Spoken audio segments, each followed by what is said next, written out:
The girls who traumatized me keep glancing at me, but alas, it's too late. Volume 6 by Yuragi Maito, translated by Soph. Audiobook by Masquerade at Masquerade Audiobooks. Prologue, The One Who Dwells Within. Unknown point of view. He glanced at the message on his phone and grinned with delight.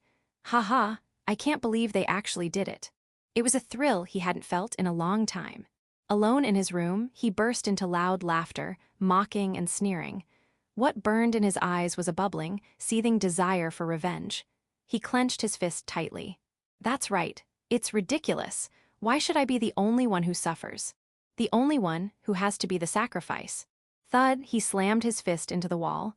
A dull pain made him click his tongue in frustration. Perhaps the skin had split, faint traces of blood oozed out, a vivid gash. Even this pain, they were the ones who caused it. There was no way he could forgive them. No, maybe if he had just kept quiet, he might never have remembered. It's not like he had forgotten, he had only sealed away those loathsome memories. Any more than this, and it'll really be bad. A sadistic urge surged within him, but he managed to regain some composure. He wanted to push them to the brink, to make them suffer an unbearable pain, but going further would be dangerous. He had already crossed a line. Up until now, he'd barely managed to keep it at the level of harassment, but this time, he was completely out of bounds. If they started taking serious action against him, only ruin awaited. If it came to that, his position would spiral further into disgrace. He bit his nail with a sharp gnash. Everything about this pissed him off endlessly. How strange, why are you there? Social media was buzzing as usual. It was unbearable, yet he couldn't avoid seeing it no matter how much he tried. He thought about blocking it all, but that felt like admitting defeat, and it pissed him off. Everything about it infuriated him. The man who had somehow become famous, and himself who had hit rock bottom. The contrast was brutal. It made him feel all the more pathetic. Had he seen that guy wandering the depths of failure instead, he might have felt some relief. He probably wouldn't have even bothered getting involved. After all, that man was someone he should have erased from his memory. But what he saw was an utterly unfair reality. That once lonely man, who used to have no one, was now surrounded by people overflowing with affection, and he, on the other hand, was completely alone. There's no way this should be allowed. Why was the man who rejected everything the one who was happy, while he, the one cast out, was the one who suffered? It made no sense. Reality was twisted. The one who should have been rewarded had been mistaken. Ever since that day, his life had gone off the rails. The world had flipped upside down. He spent his days loathed, cursed at, and living in fear. His parents' disappointment and scolding, and the unfamiliar environment had slowly eaten away at his heart. He endured the humiliation. Even while harboring hatred, he had somehow survived the stifling, bitter days. And yet, why? I won't forgive them. Not him, not that girl. Never. A torrent of rage surged through him, endless and uncontainable, even as he understood the risk. He looked again at the message that had just arrived. The air grew more tense, more dangerous. What a stupid woman. She's an accomplice too, isn't she? What she had written was just whining. But it was too late, there was no turning back. The die had been cast. It was the girl who had carried it out. If anyone tried to trace the incident, it would inevitably lead to her. Even if the trail extended from her to him, it wouldn't be a problem. It won't become a big deal. It can't. After all, she is the one at fault, isn't she? It was all because of her that his life had fallen apart. It was her fault that he was now in ruins. She was the root of it all. If only she had been more careful back then, if only she had handled things more skillfully, none of this would have happened. The nightmare could have been avoided. He could have been living a fulfilling life by now. Guess she's outlived her usefulness. She had been the perfect scapegoat, but it was reaching the limit. He tossed his phone onto the bed, cutting her off without hesitation. He never trusted her anyway. They had reconnected by chance and hit it off. Naturally, their conversations drifted toward him, the guy who went to the same high school as the girl. The more they talked, the clearer it became. She held a lingering desire for petty revenge. I just took advantage of that. I'm not the bad one. I only granted an ugly wish. It had started with harmless pranks, just tiny things that wouldn't get noticed. She had been satisfied with that. Yes, her grudge was only ever that small. In fact, by the middle of it all, she had clearly started to back away. That's why, when his demands escalated, she couldn't take it anymore and began to avoid him. Once you stain your hands, you can never be clean again. You're the one who taught me that, remember? He recalled the way she looked at him, like he was filth, like sewage. A tar-like stain, thick and sticky, clinging to everything. It can never be wiped away. That's why he dragged her down with him, to the bottom of the swamp, where filthy mud gathers and no one escapes. Once a mistake is made, it cannot be undone. Things never return to how they were. He had learned that the hard way from his classmates at the time. How kind of them. He spat the words with contempt. Back then, not a single person stood by him. On the contrary, they treated him like a criminal, relentlessly tormenting him. Even the girl who had been his accomplice was nothing more than a target for his revenge. He wore a thin, bitter smile. Let her suffer more, that's what she deserves. Well, I guess I'll leave it at that for now. She had served her purpose. She was no longer needed. Only those who stray from the righteous path can continue forward. This was the final line, one he clearly recognized. It was the point of no return. He'd heard that the girl looked pale and seemed to be in poor health. Of course she did. There's no way she could remain calm, not after an unprecedented scandal like this. And even if she were to uncover the truth, what awaited her was retribution, karma in its purest form. When she finds out, despair will consume her. She had no right to continue teaching as if nothing had happened. There has to be a chance to crush him. Let him live in fear, haunted by ghosts. Let him pay for destroying his life and dancing on the ruins. Let him get carried away, until the day comes when the rug is pulled out from under him. Things were playing out perfectly for the man. Humans are vile creatures. The more famous someone is, the more others lie in wait, jealous, envious, eager for their downfall. A fallen hero, all it takes is one thing to bring him down. With all the attention he's getting, that guy can't act freely anymore.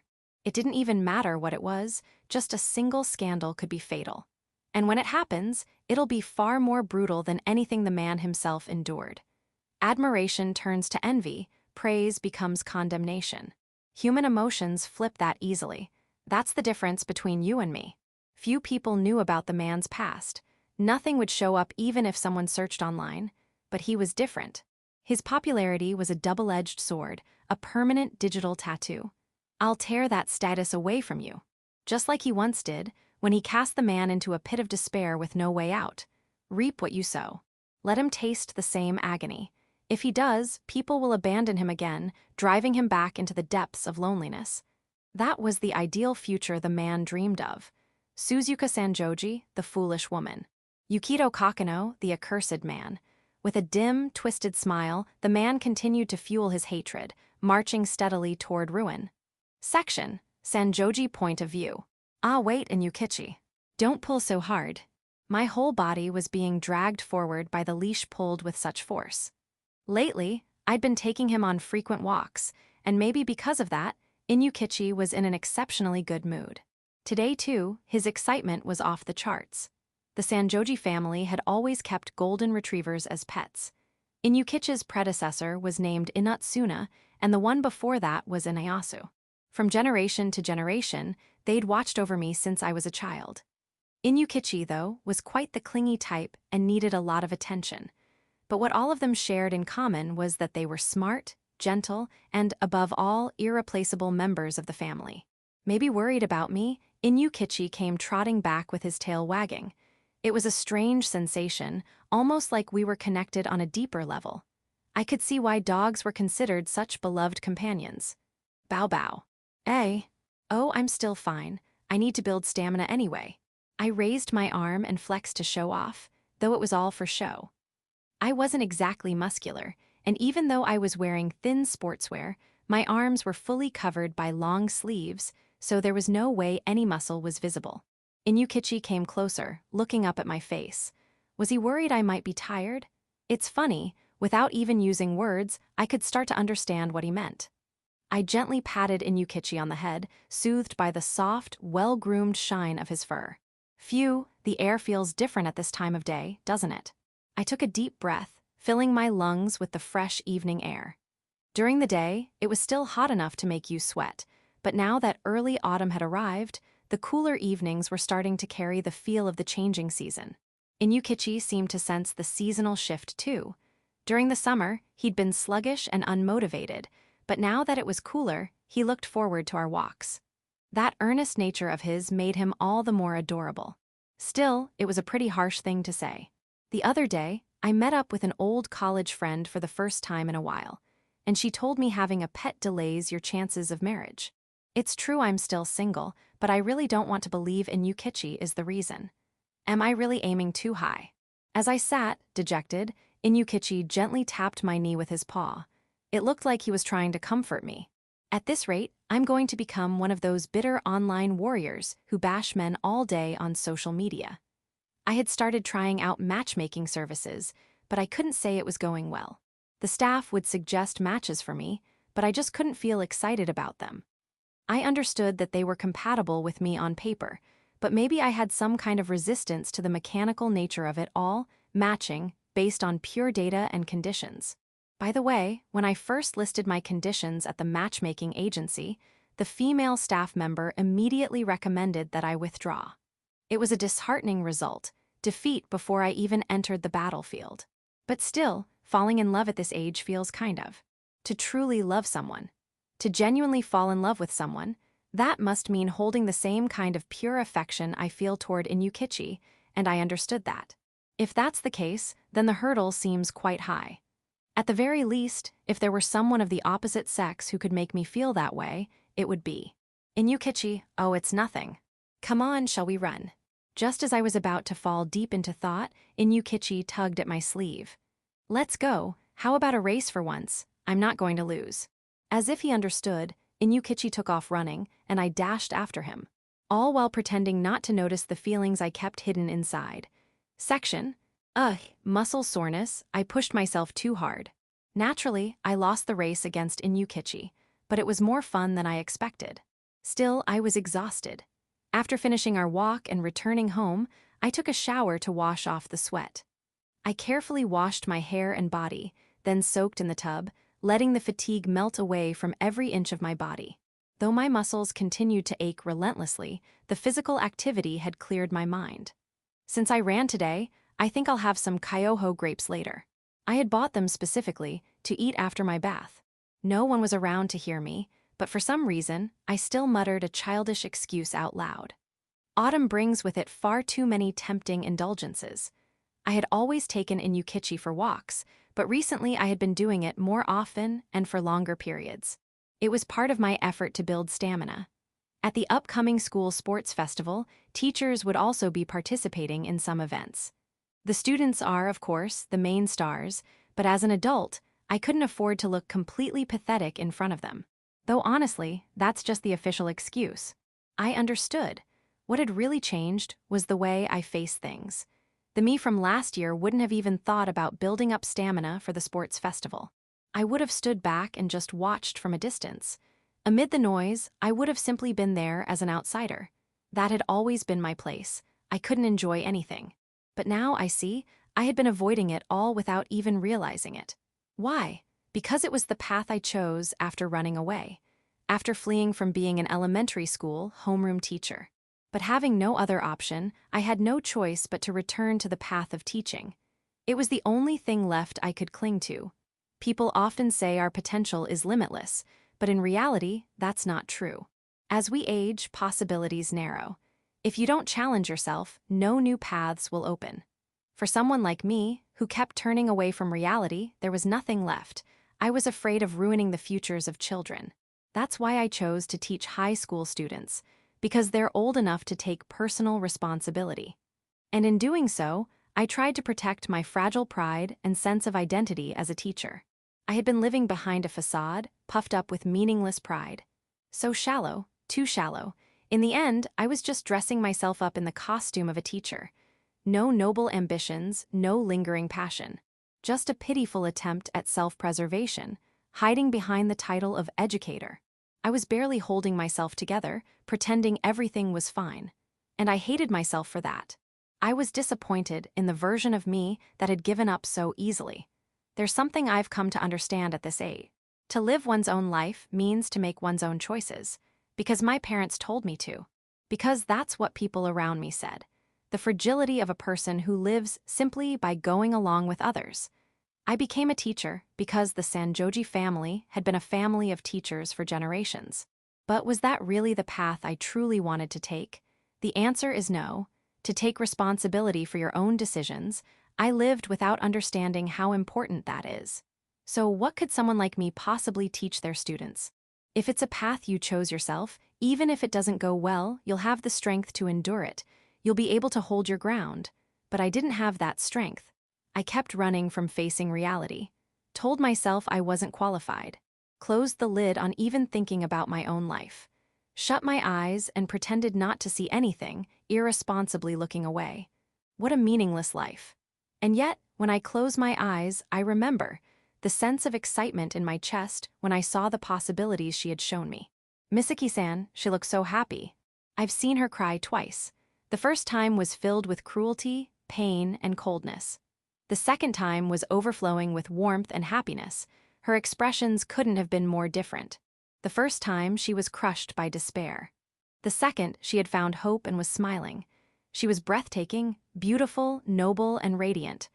Misaki-san says she respects me, but the truth is she's far more admirable than I ever was, just wallowing in self-pity. You can't hide the kind of charm that shines from within. She stood back up, out of the darkness. At the very least, she's now someone who can no longer not choose her path. She shines with a brilliance that's impossible to ignore. She's definitely better suited for elementary school, right? With how charming she is, the boys are going to have a hard time. If Misaki-san were to return to teaching, and it was at a junior high or high school, there would no doubt be a flood of students falling in love with her, for real. After all, even back in elementary school, that was already happening. And now, Misaki-san is even more beautiful than she was back then. Even from the perspective of someone of the same sex, she's absolutely stunning. This kind of thing is what they call a serious crush, right?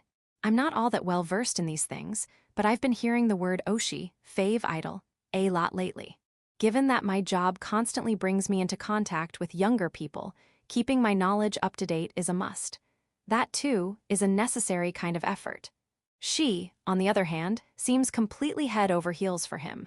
The feelings Misaki-san has for him are special. That didn't come as any surprise.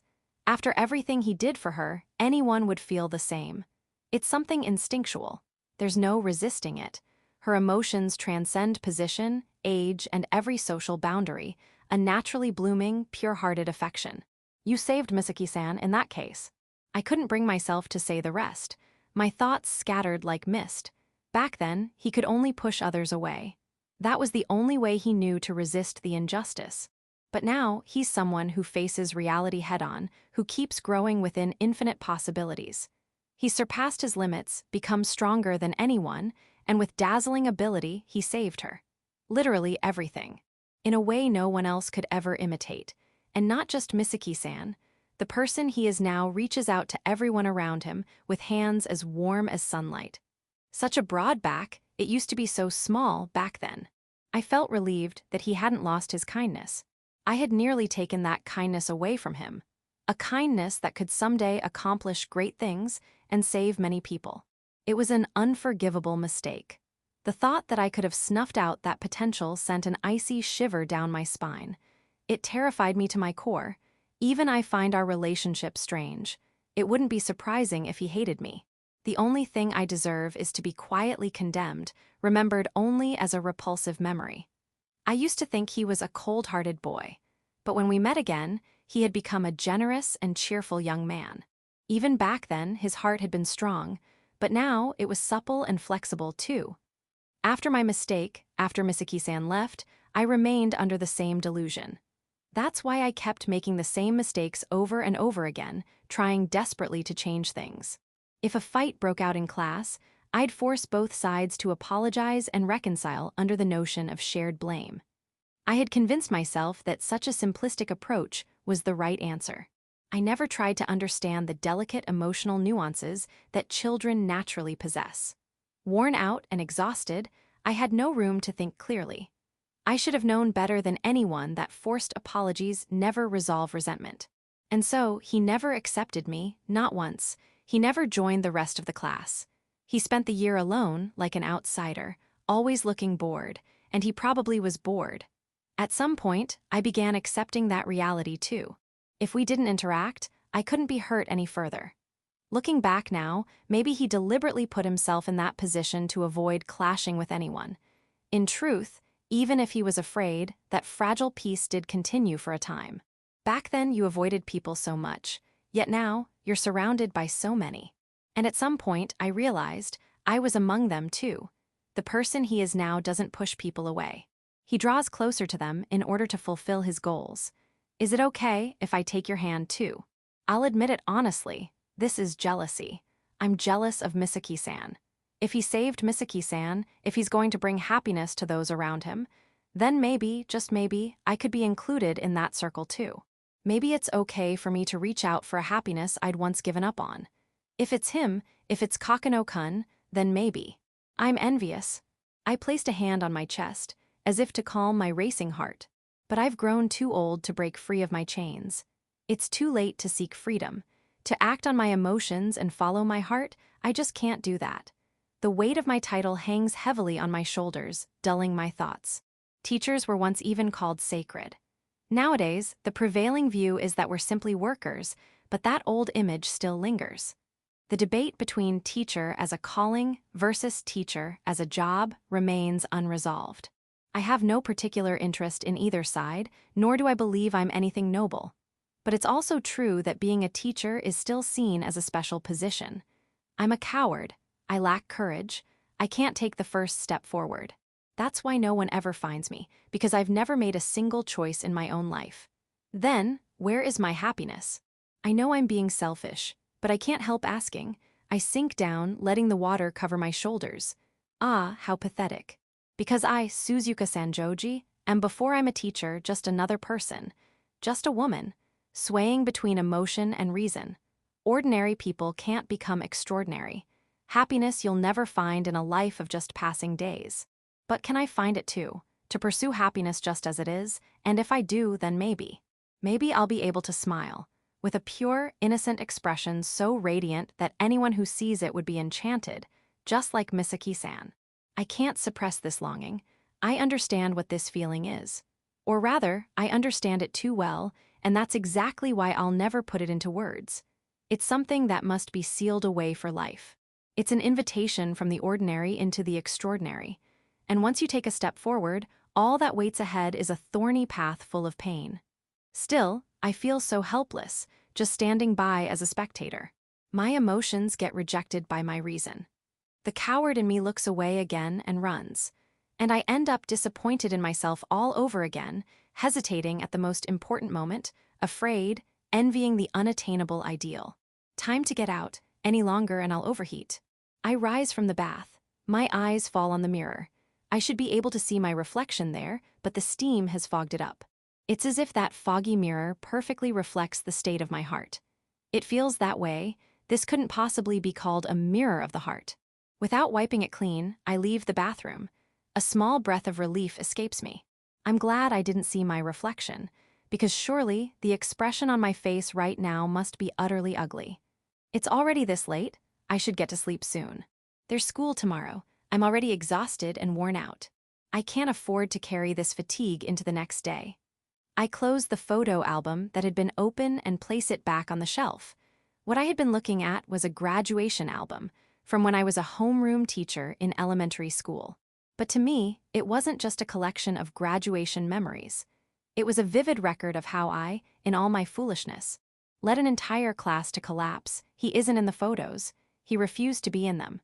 The expressions of the other students are all dark as well. Compared to the other classes, the difference is painfully obvious at a glance. This is what I did. I etched it into my heart as something I must never forget. Photos without smiles, I'm the one who stole those smiles. Those were days I let slip by, unable to fix anything. At some point, I began opening that album regularly, as a form of atonement, looking at that broken album. And maybe it was back then that a part of my heart broke, too. Left unfulfilled, I've been searching ever since for a piece I could never hope to find, even if that search was completely meaningless.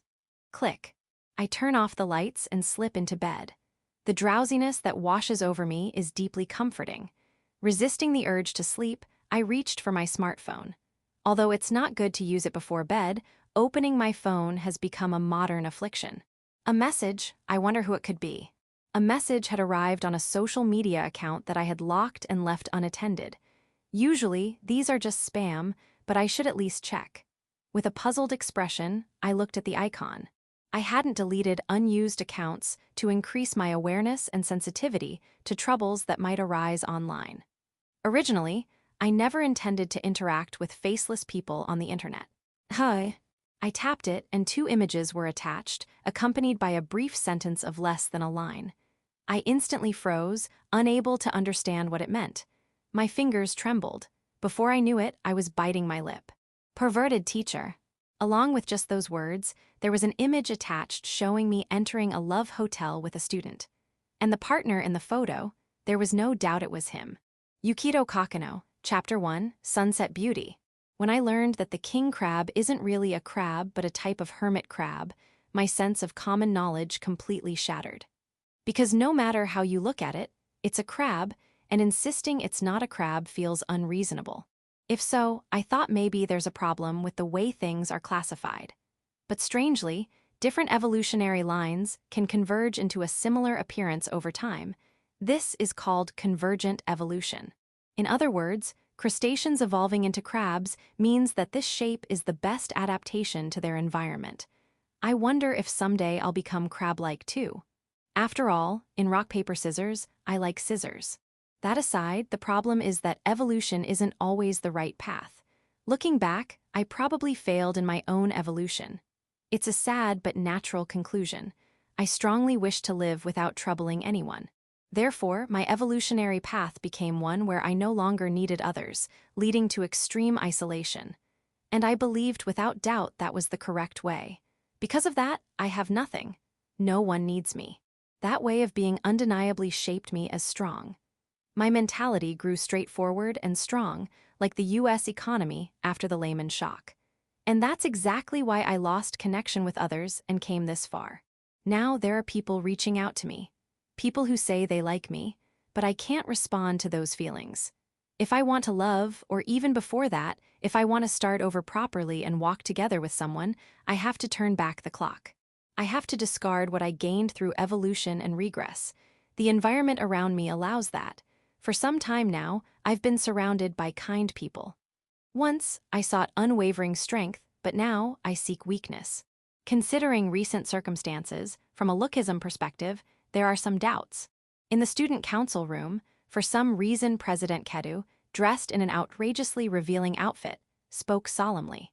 A short skirt with frills, platform boots, clearly inappropriate for this setting.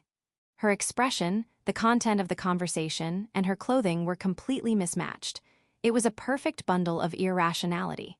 Putting aside the president's strange behavior for now, lookism. Was there a complaint from some mysterious group saying it's wrong that light novel heroines are all beautiful? It's lamentable how extreme ideologies have spread lately. Think about it. If a heroine's tapestry is a pre-order bonus, why does it increase the desire to buy? Because the heroine is attractive. Nobody would want a bonus with an unattractive character. That would be a foolish, counterproductive move.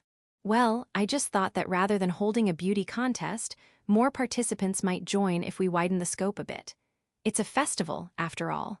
Shouldn't the value standards be a little broader?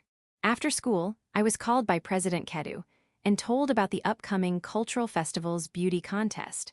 Originally, it was to be a beauty contest, but recently some changes were made. Why tell me this? I'm a first-year student and not involved in the organizing committee at all. Completely unrelated. Well, I just wanted to tell someone. You're like a child. Even though the age of adulthood has been lowered, I'm still barely a minor. Your remarks are definitely adult-only, though. Laughs. I'll smack you, hey. What's so funny? She's a modern person who always sexually teases whenever she opens her mouth. Because this school has so many beauties, starting with Yuri, many students would hesitate to join a beauty contest. So I thought maybe we should widen the range a bit. Summarizing the president's talk, it won't be a beauty contest, but rather a broader opportunity to appeal. Certainly, there are many beautiful girls in my class. Hinaga-chan and Shiori said they wouldn't participate, but if they did, they'd rank high. Of course, in the second year, Yuri-san is a given. So, well, Gata-senpai is definitely a strong contender for first place too. If it's a third year, even the president is beautiful, regardless of your words and actions. No. A refined madam, huh? President Kedu covered her mouth in surprise. That's exactly the kind of thing about her. In any case, it'd be lonely if only females participate.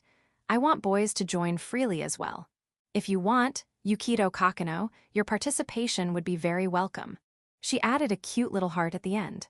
Such a skilled president. Well then, I pondered for a moment.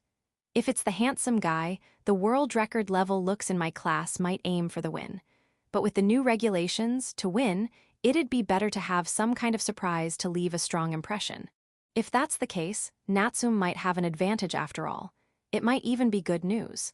So, it's not a beauty contest, but a different kind of event, right? President Kedu nodded with a grin, as if she'd been waiting for that question. I came up with a wonderful name last night. I was itching to tell you. She slammed a planning document on the desk. On the paper was written, Mu-chan's costume contest. Let's go with this. Why did Mikumo-senpai let this outrageous plan happen? For some reason, Mikumo-senpai, the voice of reason, wasn't here. Hey, where did she go? With this plan, anyone can participate. You can perform a one-shot act or, of course, join something like a beauty contest. It's going to be fun. I guarantee people of all ages will be excited. There's absolutely no need for elderly people to get excited at a high school culture festival. But I couldn't help asking the president out of curiosity. Is the president the MC for this event, by any chance? Would the president's teasing affect the judges' scores? Like those emotional stunts where a bell rings when a contestant reaches the passing mark. For fairness, it's only natural that I, an executive committee member, should do it. I see. Setting the name aside, a costume contest would attract broader participation than a beauty contest. All right, I understand the situation, but this is something I really don't want to ask, yet I have to, so just for the record, what's with that outfit? President Kedu came close, sliding forward in those platform boots like some kind of martial arts master. Because those organizing can't purely enjoy it as participants, and even though I'm the MC, I want to try dressing up too. I wanted to wear an outfit like this. The gap from usual and the fact she likes cute clothes surprised me. Honestly, I admire that. You look really good, but what kind of costume is this exactly? It's each person's freedom to wear what they want, but if she calls it a costume, it must be based on something. I'm a sugar baby trying to attract clients. You're a minor though. I'm almost an adult, so it's safe. That's a no-go. It was an absolutely terrible costume, definitely liable to get caught. It's troubling, isn't it? Don't you think you've been seeing more of these lately around town? The world's gone to hell. Even at my place, I see them often. President Kedu's sharp wit shouldn't be underestimated. Haha, your jokes are always top-notch. So, Yukito Kokonoe, how about joining the student council? I'm offering a special deal right now. Since I called you out, leave the payment to me. That sounds like someone whose life revolves around spending money at a host club. As expected, this person's humor keeps dragging me into the swamp every time I see her. The invitation in that outfit isn't funny at all, but what's even less funny is that the president's wallet is Velcro. I seriously wonder why this dangerous character is being allowed to run wild at this school. Well, Yumi might be embarrassed, but I won't force her. She's quite shy. Good grief, what kind of costume are you planning to make her wear? I can only pray that Mikumo-senpai gets through graduation peacefully. While I was being warmly and enthusiastically recruited into the student council, suddenly the door flew open. So, you were here. I've been looking for you, Yukito Kokonoe. Flying in with a worried look was my homeroom teacher, Sayuri-sensei. She looked pale, maybe unwell.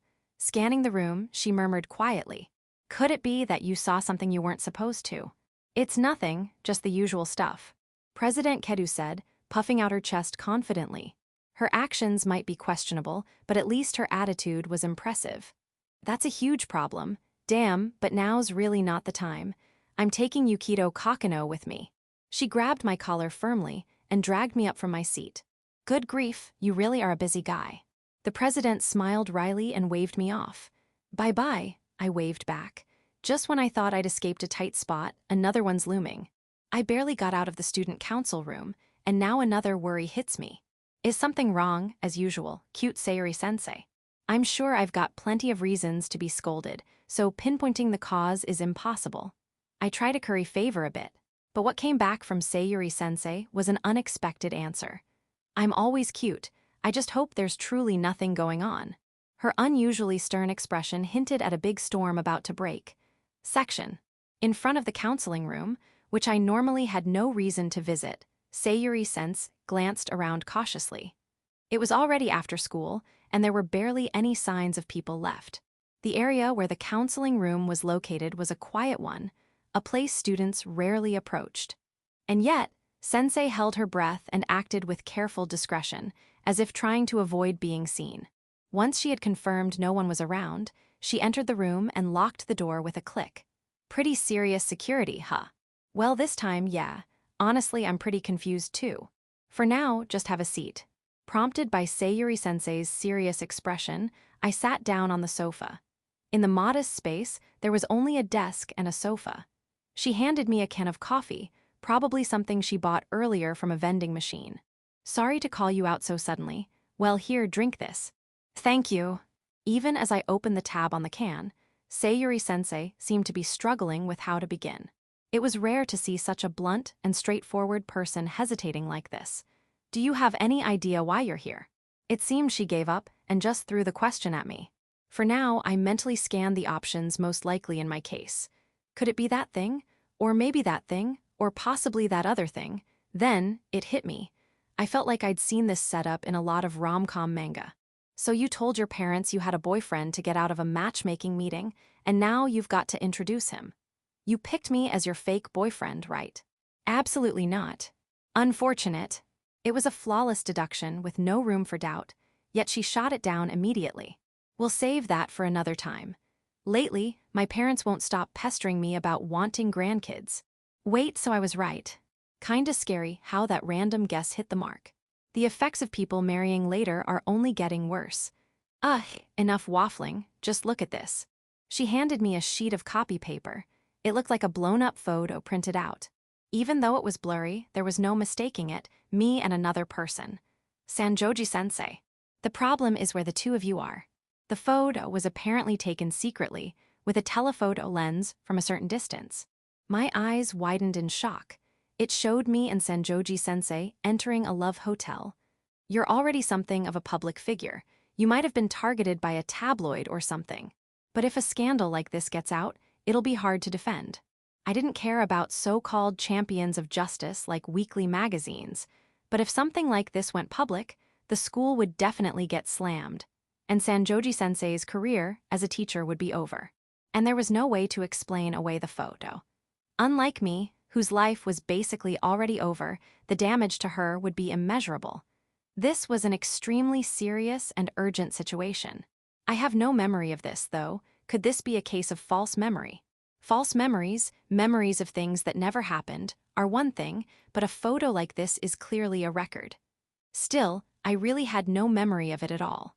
If there's a chance I went to a love hotel with Sanjoji-sensei without realizing it, then I need to start doubting myself and undergo some kind of regression therapy to dig into my memories. So it was that. What the hell is going on? What even is this? Was my answer what she expected? Sayuri-sensei clicked her tongue in frustration. There's actually another photo, but it's extremely sensitive material. If the leak didn't come from you, then I can't show it to you on my own judgment. But the person involved should be here soon. Just as she was saying that, there was a knock at the door. Sayuri-sensei quickly got up and unlocked it. The person who stepped in was the one in question, Sanjoji-sensei. How did the questioning go? As expected, the story matches Suzuka-sensei. He says he has no idea what's going on either.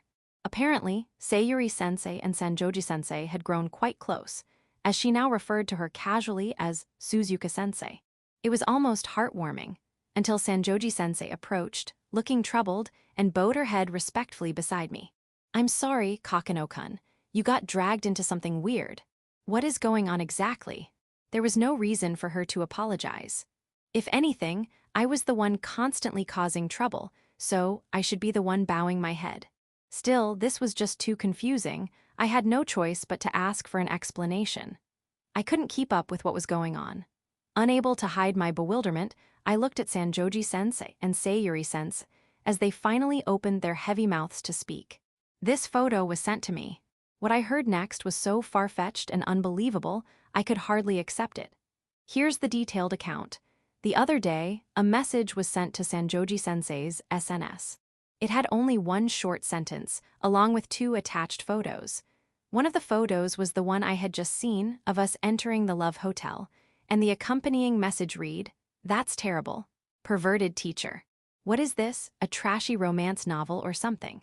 Romance novels really are something. They're full of words you've never heard before, and the language is absurdly old-fashioned. Like, does anyone in real life actually say, "Please forgive me and accept my humble self"? Oh wait, Tsubaki-san did say that the other day. That reminds me, the sexy 100-poem Karuta match held at the Frozen Love Inn was rigged so I would win. Though the old man was knocked out in the early rounds, Kaihu-chan helped me out with blatant cheating in this chaotic party game. The Karuta we used was so forbidden that we sealed it in a bank safety deposit box. If it's in a megabank vault, it's probably safe. Probably. Anyway, none of that matters right now. The message sent to Sanjoji-sensei was filled with unmistakable malice. It was a vile attempt to humiliate and destroy her dignity. This wasn't just some slander or prank, it went way beyond what could be brushed off as a joke. If this were true, I couldn't deny the accusation. But it's clearly baseless, a complete fabrication. Sanjoji-sensei said this with firm conviction. I secretly breathed a sigh of relief. Thank goodness, so I hadn't forgotten anything after all, though I did feel a little disappointed. Still, this wasn't the time to relax. This was a serious matter. Yukito Kokonoe. Nothing's been sent to your inbox. I'll check real quick. A very valid point. Since I appeared in the photo, it was entirely possible that I was actually the target. At Sayuri-sensei's prompting, I opened my phone and began scrolling through my SNS. I get all kinds of random messages day and night, but ones with images attached are almost always dating spam or from Himiyama-san. Wait, was Himiyama-san spam all along? What about Misaki-san? Sanjoji-sensei looked puzzled, but I couldn't find anything suspicious in my inbox. 1/1 life size, private tutor Himiyama-san. I had received a message from spamified Himiyama-san, complete with an attached image. Let's see. Trying to match the image of a tutor, so I put on some glasses. Oh, interesting. Himiyama-san was standing on a platform, striking a pose with an intellectual vibe. But the image was cut off partway through. Below it was the ominous message. Click this URL. Even someone as bad with tech as I am could recognize this immediately. Yeah, it was a complete scam. If you click a suspicious link without thinking, it might steal your personal information. I couldn't help but let out a laugh. Would anyone really fall for such an obvious scam? There's no way anyone would be tricked by that. Shrugging my shoulders with a sigh, I clicked the link without hesitation. Whoa, there are cases where it's not a scam. Himiyama-san had done a cast-off. Rather than a life-size figure, it was clearly just her in person. What are you doing playing around by yourself over there? It got kind of interesting. I got scolded. I'll ask for a full cast-off later. So, what about Misaki-san? I averted my gaze, going with the old anything goes approach. In any case, it seemed there was no harm done to me. If so, it was safe to assume the culprit's target was Sanjoji-sensei. I looked once more at the message sent to her. A string of cold, heartless words written for the sole purpose of hurting someone. Just one short sentence, but it held immeasurable hatred. If that's the entire message, then I doubt it's blackmail. If this were based on something that actually happened, the sender might have demanded money to keep it secret. But if the scandal was entirely fabricated, even that tactic wouldn't work. In that case, do you have any idea who sent it? I don't. It looks like the account has already been deleted. Her account is private, but as long as someone knows it exists, they can still send a message. The person who sent the photos deleted their account right after it was read, so their trail is cold. Unable to make sense of it, Sanjoji-sensei consulted with Sayuri-sensei. That's what led to Sayuri-sensei questioning me. Sanjoji-sensei hadn't been in the room at first because she wanted to avoid the appearance of collusion. After all, she had nothing to hide. So this is just malicious harassment. Most likely, the reason Sanjoji-sensei bowed to me was because she felt guilty for getting me involved in a grudge against her. But something still didn't sit right with me. Then why did you say something earlier like I was the one who leaked it? I questioned Sayuri-sensei's earlier comment. There's no way I could have had a photo of us going into a love hotel. The only possible explanation would be that I had someone else take the photo and I was the mastermind, but that would be suicidal. Although, I do have a record. Well, that is, how do I say this? Sayuri-sensei trailed off awkwardly. Wondering what was going on, I turned to look at Sanjoji-sensei. She gave a small, resolute nod and held out her phone to me. It was, incidentally, the newest model. Since Sayuri-sensei has been dragged into this too, we can't afford to keep any secrets. It was the other photo that had been sent to Sanjoji-sensei's SNS. Perverted deity. Stop. Please don't say such indecent things. Sanjoji-sensei shook her head vigorously. The photo in question, possibly taken after the act, showed her wrapped in a sheet from the waist down, smiling seductively while lying nude on a hotel bed. Hey, Yukito Kokonoe, stop staring so much. Sayuri-sensei quickly hid the screen from my view. Come on, that was way too sexy. Reluctantly pulling my gaze away, things finally started to make sense. I see. If someone really had that kind of photo, the only possible person who could have taken it is me, the one who went into the hotel with her. So you couldn't entirely dismiss the possibility that I leaked it for some reason. Sayuri-sensei nodded with a pained expression, like she'd just bitten into something bitter. Exactly. If this whole thing was your scheme, it would be simple, but you're not that kind of guy. Still, this is troublesome. The timeline doesn't add up, but the photo is so well made it looks completely real. Even if someone claimed it's a fake, it's hard to believe. If that photo had been sent to someone else instead of Sanjoji-sensei. Sayuri-sensei took a deep gulp of her coffee. She was right, it made sense. Only I could have taken that photo. But assuming I wasn't the one who leaked it, something I firmly believed, then that logic breaks down. If a third party took the picture from a distance, they couldn't have gotten a shot inside the hotel. That means the person responsible looked like me, but wasn't me. That's what Sayuri-sensei meant by things not adding up. We couldn't see the culprit's intent. More than anything, the two photos were devastatingly powerful, enough to blow away any doubt. Right now, the only ones denying the photo's authenticity were Sanjoji-sensei and me. If these had been sent not to her, but to the school, the Board of Education, or worse, the tabloids, the situation would have been beyond recovery. At the very least, it had become a police matter. Come to think of it, when I visited her home before, I'd posed a hypothetical situation similar to this. Back then, her response was that even if there's some doubt, once there's solid evidence to declare guilt, the truth won't overturn it. Makes sense, we're now facing that exact reality. Words really do have power, it's scary. Sensei, is there anyone who might have a grudge against you? At my question, her shoulders twitched, but it was something I had to ask.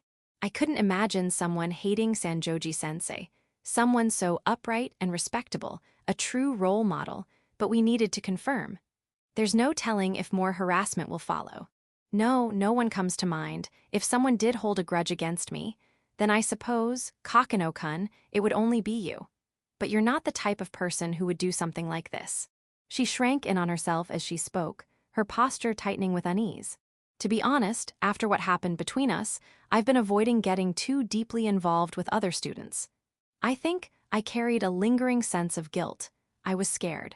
Scared that I might hurt someone again, scared of being hated. And so, I let that fear control me for a long time. I'm not holding any grudge against you. Everything is my fault. The entirety of this world inevitably returns to that conclusion.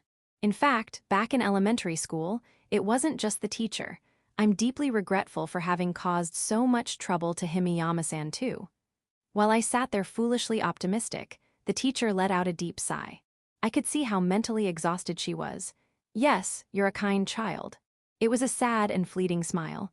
Someone like her shouldn't have to suffer like this.